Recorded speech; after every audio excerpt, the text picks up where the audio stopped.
Bueno, buenas tardes, Francis. En primer lugar, quiero agradecerte por tu predisposición, por prestarte a esta sección de nuestro podcast de Olympic University llamada Entrevistas Olímpicas. Y además de agradecerte, quiero darte la bienvenida a esta sección y quiero comenzar con la primera pregunta. Entonces, ¿quién es Francis Holwise y cómo se describiría desde una mirada retrospectiva de su camino inicial en la formación académica hasta ser un especialista y referente de la nutrición deportiva? Bueno, gracias por la invitación, un honor, Lucas. Eh, Francis es alguien que estudió nutrición después de equivocar el camino por varios lados, haber estudiado economía, un año de ingeniería, haber interrumpido la carrera de nutrición, decepcionado por el contenido, por el, ¿cómo es? Y por las malas notas. Y bueno, finalmente terminé y me dediqué a la parte de deporte, no a la parte clínica. Eh, y tuve buenos profesores, buenos contactos, mucha suerte y pude lograr superar todas mis expectativas en cuanto al trabajo en nutrición deportiva, desarrollo profesional, publicaciones científicas. Así que muy conforme. Me alegro saberlo. Y mencionaste que estuviste un poco frustrado con los contenidos de la carrera. ¿Crees que eso te motivó un poco más a investigar, a seguir formándote? No, me desalentó. En su momento, después del primer año de nutrición, era todo centralizado en enfermedades y yo quería trabajar con gente sana. Eh, Porque, bueno, obviamente la carrera está orientada a la parte clínica y, y eso a mí me hizo dejar por un tiempo. Me desmotivó, me sacó las ganas de estudiar. Eh, no me interesa, no me interesó trabajar en un hospital y eso me desmotivó y me hizo abandonar la carrera temporariamente. Luego, cuando vi que había mucha gente que sí quería esta nutrición deportiva, querían mejorar su físico, su composición corporal, su rendimiento, utilizando esta combinación de nutrición y entrenamiento, ahí vi que se podía y me surgió la motivación y bueno, pude completar todo el proceso, ¿no? Universitario y profesional. Excelente, excelente. Bueno, encontraste ahí un faro para poder volver a retomar. Y ahora quiero preguntarte, luego de tu trayectoria y experiencia, actualmente, ¿cuáles son tus principales desafíos, tanto a nivel profesional como personal? Mirá, estoy en realidad en una crisis filosófica o no sé cómo llamarla, porque la verdad es que me considero muy afortunado, soy muy agradecido, me fue muy bien, superé todas mis expectativas y es como que ahora no tengo esa pasión o ese interés que tuve muchos años por la nutrición, la antropometría y si bien disfruto de algo que yo valoro mucho, que es mi tiempo libre, que es para mí mi principal capital, también añoro tener algún interés al cual le dedique horas y me entretenga. Claro, claro, claro, entiendo. Bueno, eso puede, creo que con toda tu experiencia y demás, creo que puedes afrontarlo tranquilamente. Y ahora quiero preguntarte, ¿cómo definirías a la nutrición deportiva y cuál es tu enfoque actual luego de tantos años de experiencia? Y la nutrición deportiva eh, abarca principalmente no solo áreas que tienen que ver con mejorar el rendimiento deportivo y la recuperación de deportistas, sino también con cambios de composición corporal, aumento de músculo, disminución de grasa, eh, también sobre un uso racional y coherente de suplementos, eh, y también hacer un análisis y educación sobre diferentes dietas y modas que van surgiendo. Veo que van surgiendo en redes muchas modas y tendencias, y bueno, poder también abarcar esas, ¿no? Que dentro de lo que es nutrición deportiva. Claro, entiendo. Y bueno, mencionaste un poco sobre las modas. ¿Crees que durante el tiempo has tenido que luchar con algunos mitos, creencias de las personas? Porque como nombraste, te gusta trabajar con personas sanas, con deportistas para mejorar su rendimiento o composición corporal. Y estas modas que a veces fueron surgiendo y que a veces van perdiendo fuerza o van ganando, ¿crees que tuviste que luchar con un poco contra eso? Bastante, bastante. Lo que sucede es que la gente que le interesa mejorar su rendimiento, su salud, su composición corporal, está todo el tiempo buscando información al respecto. Y hoy por hoy, con las plataformas de redes sociales y la accesibilidad de Internet, hay un enorme bombardeo de información sobre eso y es difícil para las personas discernir qué es lo confiable y qué es no confiable.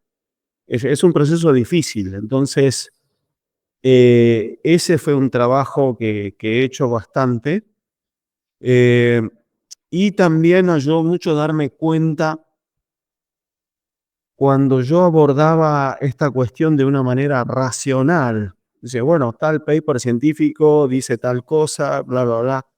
Y me di cuenta que no era tanto un problema racional, sino un problema emocional. Entonces, eso me cambió mucho la perspectiva de abordar el problema y, y me bajó mucho también la ansiedad y el estrés de intentar, de esta lucha, digamos, o cruzada en contra de prácticas fraudulentas o sin sustento científico. Claro, claro, claro. Me gustó mucho cuando hablaste un poco de las emociones, ¿no? Todos estos sentimientos, emociones, ansiedad que a veces modifican nuestro accionar y nuestra relación con la comida. Eh, en relación a esta cuestión de sentimientos, emociones, ansiedad, en relación a los deportistas, ¿te has encontrado con deportistas que esto le costaba superarlo? Sí, el deportista es un ser humano, y tiene objetivos, no solo deportivos, sino también personales y estéticos, y no tiene por qué tener una formación científica, eh, y muchas veces confía en la gente que tiene a su alrededor, de buena fe, y la gente que está a su alrededor de buena fe puede recomendar cosas que tal vez no son lo mejor para ellos. Por ejemplo, sé de casos de jugadores profesionales de rugby que pensaban que si marcaban todos los abdominales, iban a mejorar su rendimiento automáticamente. Ahora, hay varias maneras de lograr esa marcación abdominal o disminución de grasa corporal. Si al utilizar un abordaje sin hidratos de carbono, cetogénico, es un abordaje exitoso para lograr eso, uno de los que hay. Lo que pasa es que en ese deporte hace falta glucógeno muscular, hace falta una cierta cantidad de hidratos de carbono, que es superior, digamos, a lo que propone una dieta cetogénica. Entonces, esos jugadores con ese abordaje estaban corriendo según eh, las mediciones con el GPS, 2 a 3 kilómetros menos por partido. Parecían zombies dentro de la Claro. cancha.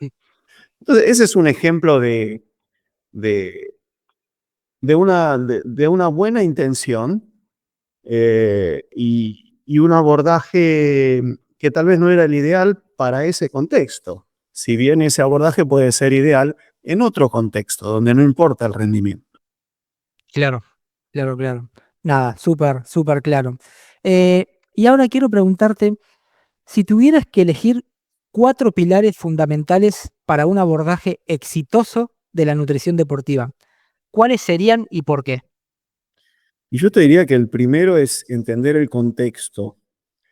El contexto. ¿Cuáles son las necesidades fisiológicas del deportista? Porque no es lo mismo un powerlifter o un halterofilista que con esfuerzos de una repetición de pocos segundos, o un lanzador o un saltador, que requieren fosfágenos y mucho descanso entre series, a un maratonista, triatleta, ¿sí? Y en el medio de esos dos extremos, un jugador de deportes de equipo. Son abordajes muy diferentes. Entonces hay que entender ese contexto. En segundo lugar, el contexto biomecánico. O sea, ¿qué necesita? ¿Tiene la estructura ósea adecuada para lo que pretende? ¿Tiene la composición corporal? ¿Tiene la cantidad de músculo, la cantidad de grasa adecuada para lo que está haciendo? En tercer lugar, el contexto cultural, socioeconómico. O sea, ¿tiene dinero para comprar este tipo de alimentos? ¿Qué, qué ambiente cultural tiene? O sea, qué sé yo, he visto gente que con toda buena intención dice, bueno, necesitas más omega 3, comés salmón todos los días. Será, Impensable. por ahí era una persona que no le gusta el salmón o no puede pagar salmón. ¿Se entiende? Entonces hay que Obviamente. trabajar con el contexto de lo que se puede, más que de lo que sería un escenario idealizado. Y en cuarto lugar, poder hacer un seguimiento, un seguimiento adecuado, porque cada persona es un individuo diferente y hay que ver cómo responde a un abordaje que en papeles, en teoría, puede ser ideal para un promedio de la gente, pero si esta persona tiene, qué sé yo, un desvío estándar menos en metabolismo basal, y va a necesitar menos calorías, por ejemplo. Entonces, no es que hay recetas o fórmulas. Es muy importante esto de trabajar junto al deportista, ir conociéndolo o al sujeto en cuestión para poder, para poder ajustar calorías, macronutrientes, vitaminas, suplementos, etc. Muy, muy claro, Francis, y creo que muy valioso estos 4 puntos que destacás. Y me voy a saltar a una pregunta que la tenía preparada para más adelante, pero hablaste un poco del factor contextual, sociocultural, socioeconómico. Entonces, quiero preguntarte, luego de haber tenido experiencia con atletas y equipos de diferentes partes del mundo, ¿cómo crees que cómo influye este factor sociocultural, también factores externos como el clima, en su nutrición deportiva? ¿Y considerás que ciertas culturas tienen algunas ventajas en cómo abordan su alimentación? Mirá, es el factor cultural, sociocultural, es muy, muy determinante. Si uno analiza, o sea, la mayoría de los deportistas empiezan comiendo como indica su cultura. Entonces, por ejemplo, cuando trabajé en Japón, los deportistas comían una alimentación 60% de hidrato de carbono. Cuando trabajo en Occidente o Argentina, estos países, la alimentación típica es 40% de hidrato de carbono, con mucha más proteína y grasa, ¿sí? Entonces, eso es muy influenciado por la cultura. Y hay deportes cuyos requerimientos nutricionales encajan con esos alimentos culturales o de su propia cultura. Entonces, ahí no es tanto el problema. El problema es cuando hay que diferir mucho. El requerimiento fisiológico hace que haya que diferir muchísimo de el acostumbramiento cultural. Y imaginen qué sé yo, un jugador de fútbol que está en una familia donde son 8 hermanos, comen todos juntos y se come lo que hay. Eh, y es difícil ahí hacer una intervención. No es fácil. Pero después la gente que quiere modificaciones de su composición corporal, los recreacionales, digamos, la gente de fitness que quiere modificar, muchas veces la variable que más le cuesta es ir en contra de su cultura, porque a veces tienen que hacer cosas que culturalmente son muy difíciles de cambiar. Entonces, creo yo que ese factor cultural es de lo más difícil. Después, bueno, tengo un grupo de alumnas o exalumnas que están ahora en Kenia evaluando keniatas maratonistas, fondistas. Y la cultura y la comida de Kenia es una cultura con 70-75% de hidratos de carbono, a base de maíz y porotos, con otras cosas, y esa encaja idealmente para la actividad que están haciendo. Entonces, en esos contextos son útiles, y hay otros contextos donde no es lo correcto. Pero tocaste un tema muy importante, que lo sociocultural en cuanto a la alimentación es una de las cosas más difíciles de implementar y cambiar. Totalmente, muy, muy de acuerdo y nada, agradezco que haya traído ejemplos de diferentes Te doy, culturas en te doy otro ejemplo. sí, También tiene que ver un poco con la actitud. O sea, mi experiencia es con físico-culturistas en todo el mundo, hacen lo que tengan que hacer, no importa. Por eso logran los resultados que logran, en parte. Pero, por ejemplo, me acuerdo estar estudiando en Australia, el Instituto Australiano del Deporte, y a las 7 de la mañana ver el equipo de vóley entrar, y para desayunan todos un plato de pasta, de fideos con salsa de tomate. Entonces yo fui al entrenador y le pregunté, perdón, ¿por qué están desayunando eso? No, porque hoy tenemos doble turno, con mucho desgaste y necesitamos los hidratos de carbono. Digo, ¿es normal en la cultura australiana desayunar fideos con salsa de tomate? Me dice, no, para nada. ¿Y por qué lo hacen? Porque queremos la medalla. En cambio, he tenido otros atletas, por ejemplo, en nuestro país, que uno le pregunta, ¿cuál es tu objetivo? Ganar la medalla olímpica. Ok. Bueno, vas a tener mucho desgaste con esta actividad. Necesitamos en el desayuno comer 8 rebanadas de pan con mermelada, por ejemplo. Un ejemplo de alguien que lo necesita, no todos. Y dice, no, a mí no, pero ¿cómo? ¿Cómo me vas a sacar las medialunas y el café con leche? Yo con 2 medialunas estoy. Entonces, eso te demuestra que la actitud de ciertos países, mirá, vas a estar compitiendo con alguien que tiene otra actitud hacia el entrenamiento, hacia los sacrificios que hay que hacer para llegar. Están dispuestos a hacer sacrificios mucho más grandes que vos. Y la comida no es tu premio por haber entrenado fuerte. La comida es parte del entrenamiento. ¿Es incómodo? Sí. Entonces hay mucha gente, muchos deportistas y personas que quieren resultados, que no entienden este aspecto de sacrificio respecto a la comida, o un recreacional. Quiero bajar la panza, pero ¿sabes qué? Haceme la dieta que quieras, pero no me saques la botella de vino que comparto con mi señora todas las noches, porque tengo una bodega y el medio tubo de Malbec. Digo, bueno, esta es tu cena, medio litro de Malbec. ¿Y qué como? Nada. ¿Cómo haces eso? ¿Pero qué querés? ¿Bajar la mansa? Entonces, muchas veces la gente te condiciona a eso y no entienden el sacrificio Entonces digo, bueno, cambiemos el objetivo. Eh, Vas a tener que competir contra un australiano que se está comiendo un plato de fideos a la mañana. Ojo.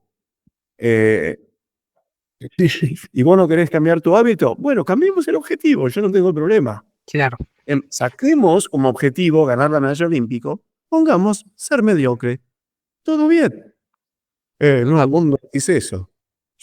Entonces vos no entendiste el tema de madurez, que es, querés resultados anormales, vas a tener que hacer esfuerzos anormales. Y eso implica la comida también. Hay mucha gente que no entiende eso.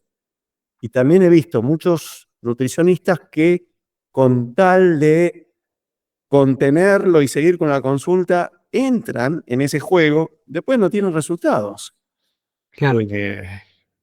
Y después, oh no, te faltó 3 gramos de leucina o de glutamina en el post-workout.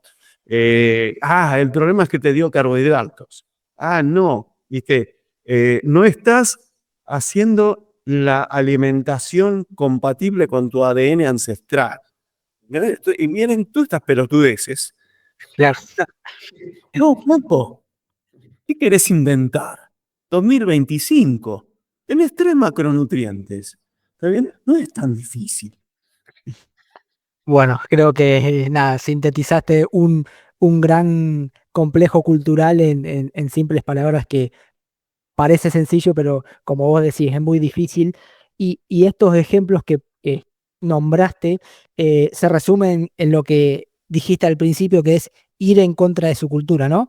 Como nombraste los atletas australianos que iban en contra de su cultura, pero de manera positiva y en manera contrastual, atletas que no quieren cambiar su cultura con respecto al objetivo, ¿no? Entonces creo que se resume en eso y es muy, muy importante todo este tema sociocultural y socioeconómico. Me parece muy interesante y que influye muchísimo. Y ahora quiero preguntarte, en los equipos interdisciplinarios e instituciones en los que estuviste involucrado, ¿qué aspectos positivos y negativos podés destacar en relación a la colaboración práctica entre los profesionales de la preparación física y los de la nutrición deportiva? Porque, como te comenté al inicio, muchos oyentes son preparadores físicos dedicados al entrenamiento, al rendimiento deportivo, y en tu respuesta anterior a la pregunta de los pilares fundamentales, hablaste de necesidades fisiológicas, aspectos biomecánicos, y creo que son áreas en las cuales se necesita trabajar en conjunto. Mirá, mi experiencia en 20 años de trabajo con equipos multidisciplinarios ha sido de todo. He tenido profesionales que realmente me ayudaban y me enseñaban y me corregían errores, otros que eran totalmente invasivos del área y te querían sacar de lado, y tenés otros que ni fu ni fa. Entonces, hay de todo en la huerta del Señor, como dice el dicho. Yo me considero afortunado. He trabajado con profesionales preparadores físicos excelentes que me han ayudado en la parte práctica mucho a corregir errores y enseñarme cosas. Em, eh, yo creo que el trabajo en equipo es fundamental, y es fundamental tener destrezas sociales para trabajar en equipo. O sea, la mayoría de los nutricionistas que me preguntan, che, ¿qué necesito para trabajar en fútbol? Necesito saber cuántos miligramos de sodio tiene que tener la vida deportiva, cuántos gramos de glucógeno para recuperarlo después. Digo, no, tenés que tener destrezas políticas. Tenés que entrar al grupo, saber quién es tu amigo, quién es tu enemigo, porque hay políticas en los clubes. Entonces hay gente que pertenece a un grupo político que está constantemente atento a buscar tu error, para poder echarle la culpa al otro grupo político y vos sos culpable. Hay temas culturales también. Tengo colegas que los echaron porque se sentaron en el asiento incorrecto en el autobús o en el colectivo que te llevaba al partido. por cábala. Otros porque estuvieron en una reunión donde no tenían que estar, no sabían. Otros porque tuvieron mucha difusión en la prensa o redes sociales. Hay que tener un gran sentido de la ubicación y un gran sentido de la política. Y también entender cómo es el contexto en que uno está y entender que los cambios pueden ser lentos. Las vacas se mueven de costado. A mí me costó 7 años cambiar el asado del día previo al partido, 24 horas antes, cambiarlo de un sábado a un jueves. Claro. Por ejemplo, entonces uno entra en estas estructuras que muchas veces están anquilosadas con miedos, creencias, cábalas, y uno sabe que tiene conocimiento para cambiar muchas cosas, pero hay que hacerlo muy de a poco, a menos que tenga un apoyo político impresionante.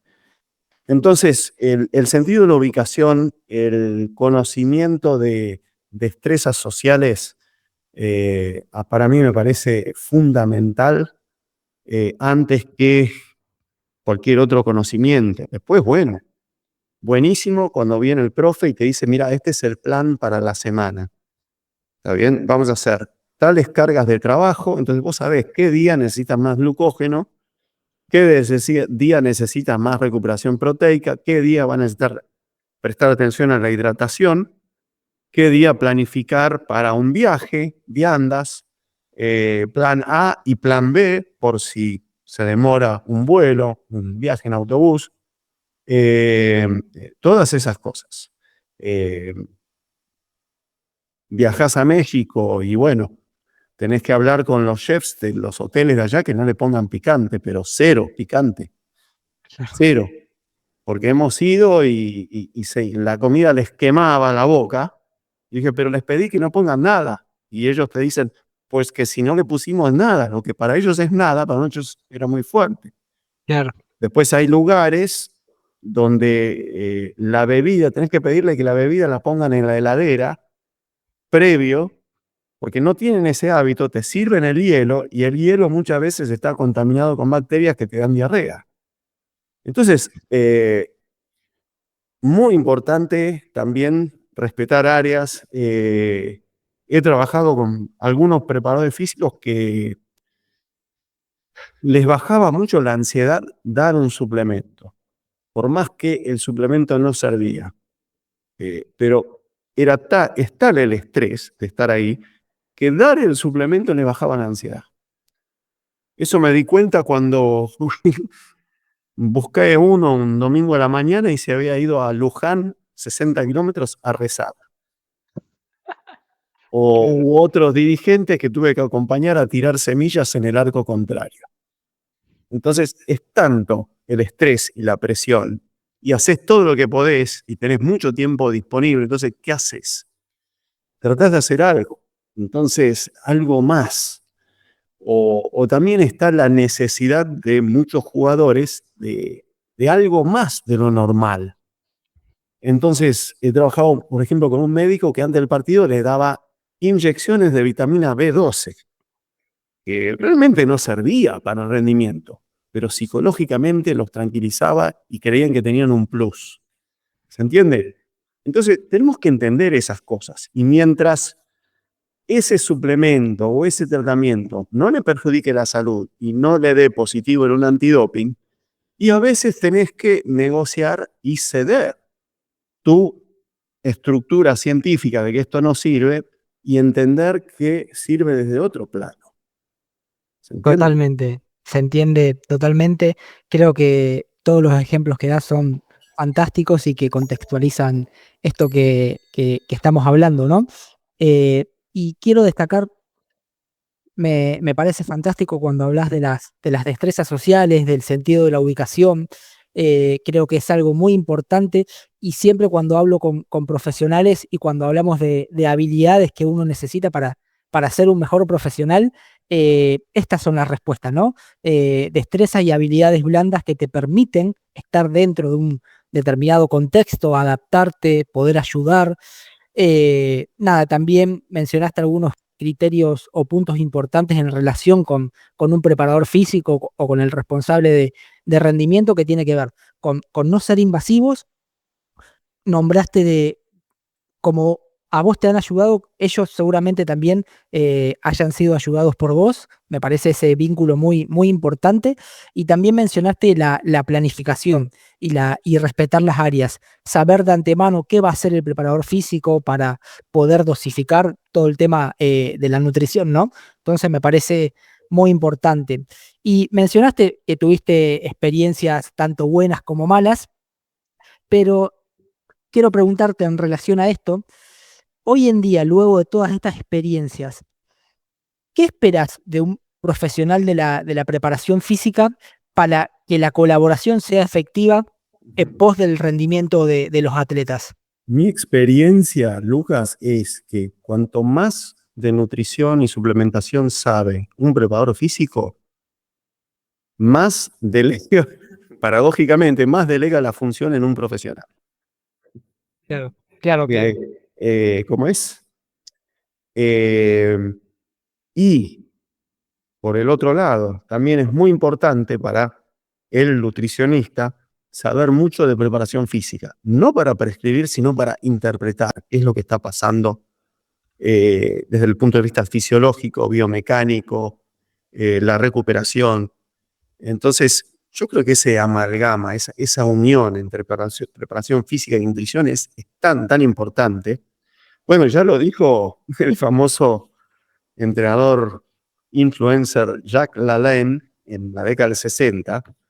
Él dijo, el ejercicio es rey, la nutrición es la reina. Los unís y tenés el reino. Totalmente. Entonces, van muy de la mano. Vos puedes hacer la mejor periodización, pero si no se recupera, porque comió mal, la planificación hay que modificarla todos los 3-4 días. ¿Se entiende? Claramente. Y lo mismo, si la nutrición no es la adecuada, ese es el tema. Entonces van demasiado de la mano como para que sean, tenemos que involucrarnos más. A mí me han criticado por enseñar mucha nutrición en mis cursos a preparadores físicos. Y yo digo, no, cuanto más saben, más fácil es trabajar con ellos. Y más me han pedido nutricionistas para sus equipos. He visto que el que menos sabe es el que cree que sabe todo. Y ese es el que hace macanas, el que, bueno, casos. Quiere ser más papista que el Papa. Entonces, le dieron una bebida deportiva con bicarbonato de sodio para tomar durante el partido. Y en un partido oficial, 5 jugadores con diarrea. Una locura. Claro. No, bicarbonato de sodio, no es para esa situación. ¿Se entiende? O otros bueno, que han dado doping positivo en vez de usar un suplemento oficial constatado, y mandan a hacer una receta magistral en la farmacia del barrio. Y viene contaminado la cafeína o algo, y tenés 7 casos de doping positivo por cafeína. Por otras cosas que no es la cafeína. ¿Se entiende? Entonces, qué sé yo, hay que trabajar en conjunto, hay que ser claros, hay que discutir también. Tenido preparadores físicos me dijeron, Fran, ya sé que no sirve, pero ¿sabes qué? Necesito un placebo.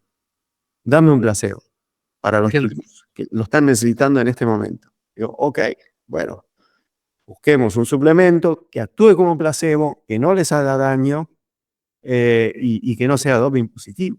¿Se entiende? La parte psicológica es fundamental.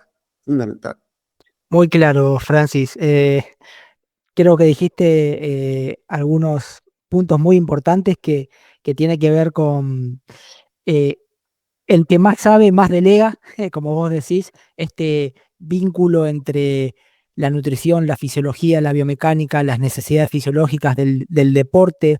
eh, Creo que es muy importante que ambos profesionales de cada área estén más involucrados para justamente poder discutir, para poder analizar qué realizar en una situación, no para ocupar esa área, sino estar más informados para tener que la comunicación sea más fluida, como vos mencionaste. Palabra que mencionaste, que es involucrarnos más. Me parece muy, muy valioso y muy importante Y en un trabajo. auditar, perdón que te interrumpa. Sí, sí, O sea, un profe que sabe de nutrición y suplementos, si viene un nutricionista que está haciendo macanas o que está por meter la pata, tiene que poder auditar esa situación. claro. Sí, o viene, qué sé yo, un nutricionista que se fanatizó con alguna dieta de moda del momento, algún suplemento de moda del momento, y eso puede ser perjudicial. Me pasó, por ejemplo, con fútbol americano. Le pregunté a los nutricionistas en los 15, 20 equipos con los que trabajé, yo siempre, porque yo quería la información, ¿cuáles son las dietas de moda más perjudiciales que ustedes han encontrado? Me dijeron, mira, para fútbol americano, dos, la cetogénica y la vegana. Hemos tenido grandes problemas con esos dos grupos. No son realmente para fútbol americano, si bien pueden ser excelentes en otros contextos. ¿Está bien? Entonces, por ejemplo, eso. O, por ejemplo, también he conocido preparadores físicos cuya prescripción del ejercicio era una paliza glucolítica sin capacidad de recuperación del glucógeno. Y ellos asociaban el respeto de los jugadores a cuán duro eran, cuánto los cagaban a palos. Y no es un tema de cagarlo a palos, es un tema de dosificar. Entonces, a veces no hay nutrición que te pueda recuperar de esas palizas. O cuando no hay una concordancia entre el entrenador y el preparador físico. Por ejemplo, perdieron el domingo. Bueno, el lunes, 100 piques de toda la cancha, como paliza. Bueno, tenés 3 desgarrados después, 4 con gripe, y los otros que no se recuperan más. O tenés, no, hoy vamos a hacer un trabajo de pasada de 400 metros o 300 metros. Ok, muy glucolítico, listo. Bien dosificado. Y después viene el entrenador y dice, no, ¿sabes qué? El técnico dice, no, hagamos fútbol reducido hoy. 60 minutos de fútbol reducido. ¡Nos matás! Fuera de ahí. Entonces, tiene que haber diálogo, tiene que haber comprensión de la fisiología, de la nutrición, porque si no, después las culpas vuelan. Ese es el Sí, totalmente. Creo que esto último que mencionás también viene en relación con lo que hablamos anteriormente, con las emociones, ¿no? Con lo que sucede a nivel deportivo, con esto de machacarlos. Creo que también juega, como vos mencionaste, que es muy importante el factor psicológico, ¿no? Y ahora quiero preguntarte, has trabajado con múltiples atletas, con múltiples deportes. eh, ¿Qué hábitos te han llamado más la atención en relación al buen rendimiento de atletas de alto rendimiento, ya sean hábitos positivos o negativos? Es decir, ves a un atleta que está en el alto rendimiento, está en su mejor momento y a lo mejor tiene hábitos muy positivos que lo están ubicando en ese lugar, o que tiene hábitos negativos que vos identificás que puede mejorar y que va a potenciar aún más su rendimiento. Es interesante esa pregunta. Muy interesante. Mirá, algo que me llamó mucho la atención hace como 20 años fue trabajar con un par de jugadores de fútbol que iban al entrenamiento sin desayunar. Un poco de mate y listo. Y en esa época yo creía que el desayuno era fundamental, por ejemplo. Y después terminaron siendo goleadores en Argentina y en Europa. Y yo les medí la masa muscular y no perdían masa muscular, estaban lo más bien. Entonces me di cuenta al analizar los entrenamientos, bueno, eran entrenamientos de 500, 600 calorías de gasto, porque vos no podés durante el campeonato exigirle tanto a un jugador, porque la principal recuperación es de las articulaciones. Por eso hay tantos traumatólogos y kinesiólogos. O sea, es raro agotar el glucógeno o deshidratar a un jugador. Puede ocurrir, pero no es lo común. Entonces, las dosificaciones de los entrenamientos permiten que si no quiere desayunar, está todo bien. Después el día del partido juega a 3:30, almorzó a las 12, a la 1, está todo bien, no pasa nada. Ahora, triatletas con triple turno por día, si no hacen el segundo desayuno de la mañana, se caen de la bicicleta, por ejemplo. Después, bueno, también he visto, qué sé yo, me sorprendió mucho los nadadores en la época de gran volumen. Me acuerdo, evaluamos unos nadadores en River que estaban casi 20.000 metros por día en doble turno y estaban comiendo como 8.000 calorías por día. Yo no lo podía creer. Por ejemplo, el almuerzo era un paquete de 500 de fideos entero y la liquidaban todo. Y me acuerdo, me habían regalado unos potes de malto dextrina, unidad de carbono, para el fútbol, que no eran tan necesarios en fútbol, entonces se los regalé a los nadadores. Y a los 2 días me vinieron a pedir más. Se la habían consumido todo. Claro. Eso fue muy sorprendente. Después, bueno, he trabajado con gimnastas femeninas, adolescentes, que la exigencia de los entrenadores respecto a la comida era tan drástica que realmente me rehusé a trabajar con ellos. Y Me imagino. no puedo ser partícipe de este daño biológico, por ejemplo. ¿Se entiende? Entonces, qué sé yo, diferentes extremos. Después, bueno, un preparador físico fanático de la creatina para todos y todas todo el tiempo. La creatina puede ser, a algunos le funciona muy bien, otros no notan nada y otros se sienten muy cargados, muy pesados. Y obligaba a todos los jugadores a tomar creatina. Pero los jugadores no querían tomar creatina. Entonces, ¿qué sucedía? El preparador físico ayudante tenía que estar en la puerta del vestuario y cuando venían de entrenar, tenía una jarra con la creatina ya diluida y les obligaba a tomar. Y chequeaba que el jugador tome esa creatina y ahí le ponía un tilde en la tabla y lo dejaba entrar al vestuario. Si no, no. Obsesivo. Bueno, el tema de para todos y todas todo el tiempo. Y lo que hacía la mitad de los jugadores es, se lo ponía en la boca, caminaba hasta el baño y lo escupía en el inodoro, porque no querían tomar. Otros sí, pero son cosas que he visto que realmente me llamaron la atención. O otra cosa que me llamó mucho la atención fue en Japón, un equipo de fútbol. Yo digo, bueno, pero esta gente come muy bien, tiene longevidad, tienen 2% de obesidad, hacen la alimentación adecuada.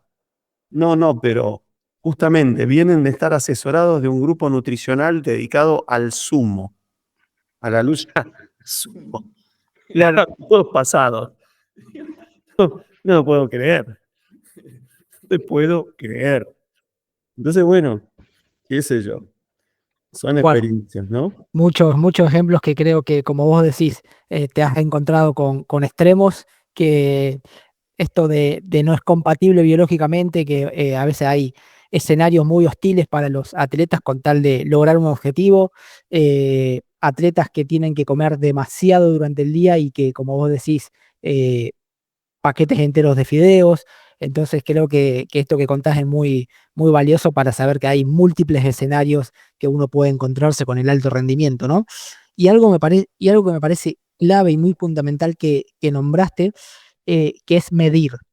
Cuando vos nombraste que algunos atletas no desayunaban, sin embargo, mediste y lo que estaban haciendo no perjudicaba su rendimiento. Entonces, me parece que esta, esta acción de medir, de tener datos objetivos para poder fundamentar una acción y saber en qué uno puede ir flexibilizando, me parece muy importante, tanto desde el ámbito nutricional como nosotros los preparadores físicos que estamos muy involucrados en esto.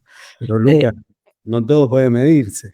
No, claramente, sí, sí. Galileo Me Galilei imagino. dijo hace 500 años, todo lo que puede medirse debe ser medible y lo que no debe hacerse mensurable. Pero a mí me pasó, por ejemplo, eh, yo me di cuenta que la deshidratación de los jugadores durante el partido era muy diferente a los entrenamientos. Por algún motivo, por más que el gasto sea el mismo, lo que sea. Entonces yo quería tomar medidas de peso pre y peso posterior al partido. Esto fue en River en 2002. Ahora, no me dejaban hacer mediciones el día del partido, para no distraer los jugadores, para no... Sí. Finalmente conseguí permiso para pesar antes y después del partido a los jugadores oficiales. Finalmente me concedieron ese permiso. Y ese día fue el 17 de octubre de 2002. Cancha de taladro Banfield. Empieza el partido, peso a todos los jugadores. Listo. ¿Y qué pasó? En el segundo tiempo, nuestro equipo River iba perdiendo 5-0. Se suspende el partido, hay invasión de cancha, viene la policía con disparos de balas de goma, un caos total. Se encierran los jugadores en el vestuario, ¿cómo es? ¿Y qué fue lo que se hizo diferente ese día? Se pesó. Nunca más. Nunca más pude pesarlos el día del partido. Qué Porque puntería. hay veces que podés, otras veces que no podés. Después, en otra situación, sí, salió en el diario Le que un prestigioso nutricionista, médico nutricionista, dijo: el mate tiene cafeína. La cafeína inhibe la hormona, ¿cómo es? La hormona antidiurética. Entonces, si usted toma mate, se va a deshidratar. No debe tomar mate el futbolista. Entonces, ¿qué hice? Con un refractómetro medí la densidad urinaria de los jugadores que tomaban mate a la mañana y los que no. Y lo que descubrí con esa medición es que los que tomaban mate estaban mucho mejor hidratados que los que no tomaban mate. Claro. Después encontré papers científicos que decían que hasta 400 miligramos de cafeína no deshidrata. Entonces, no es un tema de dicotómico sí, no. Es un tema de dosificación muchas veces. Y ahí, cuando pude medir, eso sí fue de ayuda. Entonces, te describí dos escenarios, uno donde sí se puede medir y otro donde no. Claro, claro, claro. No, muy, muy claro. Y bueno, el ejemplo que diste creo que es un extremo, como hablamos antes, que justo sucedió. Y Y tenés puede que pasar. rezar, muchas veces tenés que rezar que te acompañe la suerte. Sí, sí, sí, totalmente.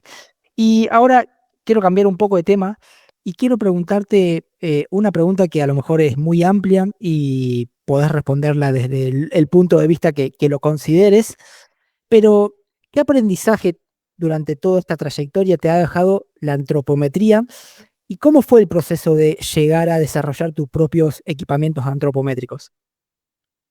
Y nada, todo nace de deficiencias y déficits.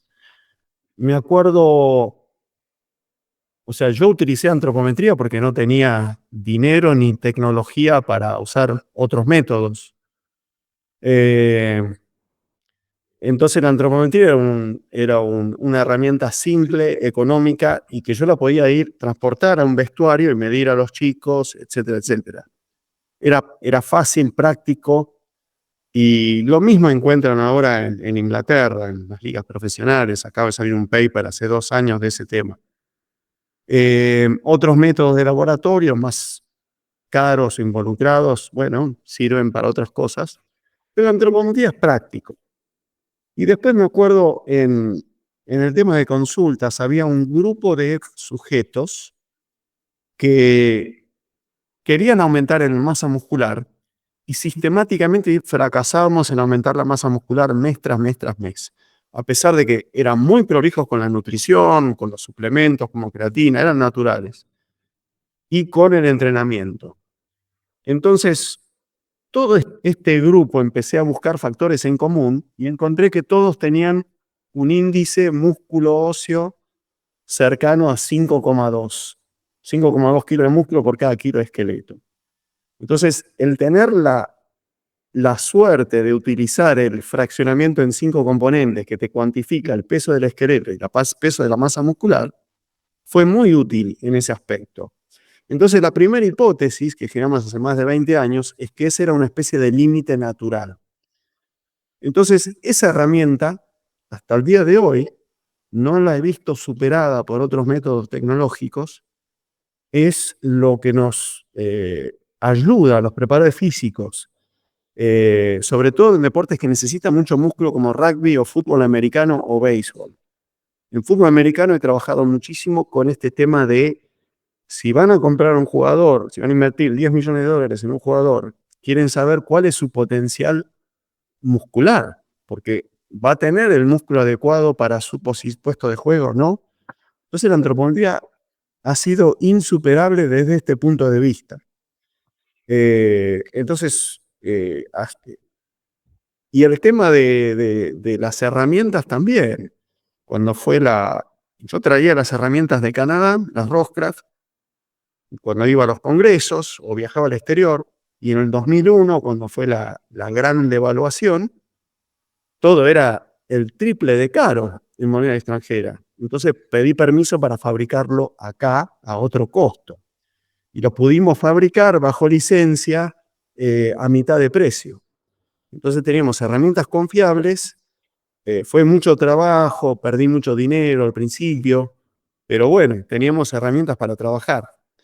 Después, bueno, en 2018 quise comprar la marca Rosscraft al dueño, Bill Ross, y las condiciones de venta no eran las más favorables por estar establecido en Canadá. Canadá tenía muchas regulaciones.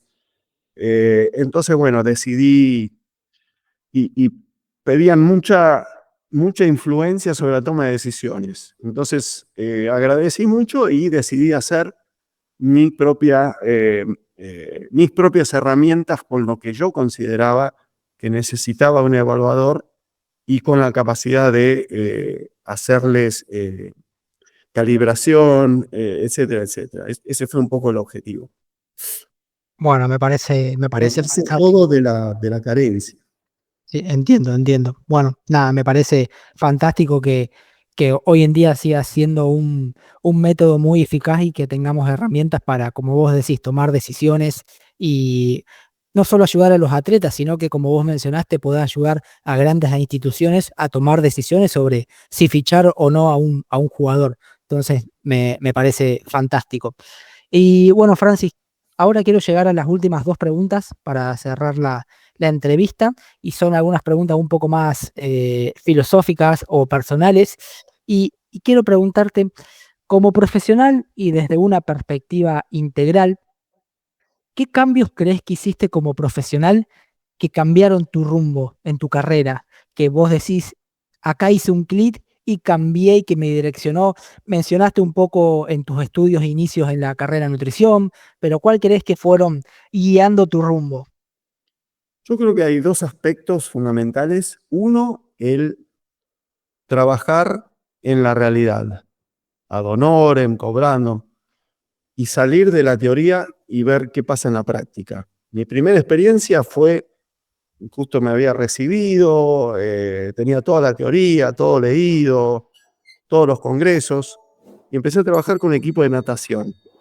Y les enseñé a hacer la bebida deportiva tal cual me enseñaban, con 6% de hidrato de carbono, con la carga de sodio, esto y que el otro, y les di las directivas a los nadadores de cada tantos 15 minutos, beber 150 mililitros, toda esa historia. Y me llaman a los 2 días y me dicen, mirá, Fran, cada 15 minutos tienen que salir de la pileta a mear. Claro. Entonces ahí me empecé a dar cuenta que hay una gran diferencia entre la teoría y la práctica. Si no estás en la práctica, es muy difícil, muy difícil. Aprender a hacer las cosas y ver las cosas. Otra cosa es la teoría del mate y lo que realmente pasa. Otra teoría fue lo de que un jugador de fútbol desayune o no antes del entrenamiento. También conozco otros jugadores de fútbol profesionales que me dijeron, mirá, yo no desayunaba y en México, cuando fui a jugar a México, me obligaron a desayunar.